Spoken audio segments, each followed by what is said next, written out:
Hello guys, നമ്മൾ വ്യത്യസ്ത ഇനം മുളകുകളാണ് കാണിച്ചു തരുന്നത്. ഈ വീട്ടുമുറ്റത്ത് വളർത്തിയതാണ്. ഇതൊരു കൊണ്ടാട്ടം മോഡലുള്ളൊരു മുളക് ചെടിയാണ്.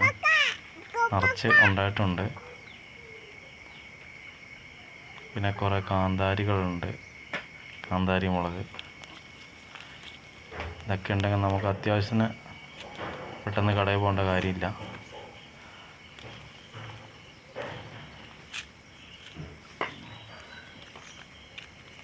അതിൻ്റെ വേറൊരു ഐറ്റംസ് വെള്ളമുളകാണത്.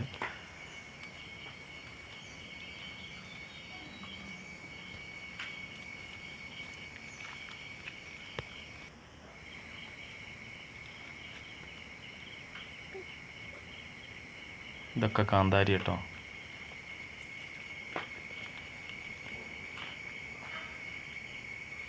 പിന്നെ മഞ്ഞളുണ്ട്.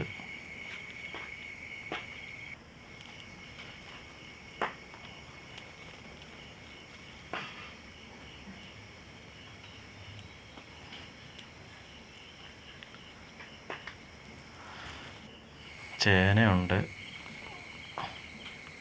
അപ്പം അത്യാവശ്യം സാധനങ്ങളൊക്കെ വെച്ച് നട്ടുപിടിപ്പിക്കുക ഉള്ള പറമ്പിൽ. നമുക്ക് അത്യാവശ്യത്തിന് ഉപയോഗിക്കാം. ഇന്നിപ്പോൾ നമ്മൾ മുരിങ്ങൻ്റെ ഇലയാണെന്ന് തോരൻ വയ്ക്കാൻ ഉദ്ദേശിക്കുന്നത്. അപ്പോൾ മുരിങ്ങൻ്റെ ഇല കുറച്ച് പറിച്ചിട്ടുണ്ട്. വീടുമുട്ടിൽ തന്നെ ഉള്ളതാണ്. നമ്മൾ എളുപ്പത്തിൽ മരം വെട്ടിയിട്ടത് അത് അതിൻ്റെ അകത്ത് നിന്ന് കിളിർത്തതാണ്. അപ്പോൾ എളുപ്പം നമുക്ക് പറിച്ചെടുക്കാനും പറ്റും. പപ്പായ, കപ്പളങ്ങ എന്ന് പറയും ഇതിനെ നമ്മളിവിടെ. അതുകൊണ്ട് തോരൻ വയ്ക്കാനൊക്കെ അതും നല്ല കറി വയ്ക്കാനും പറ്റും.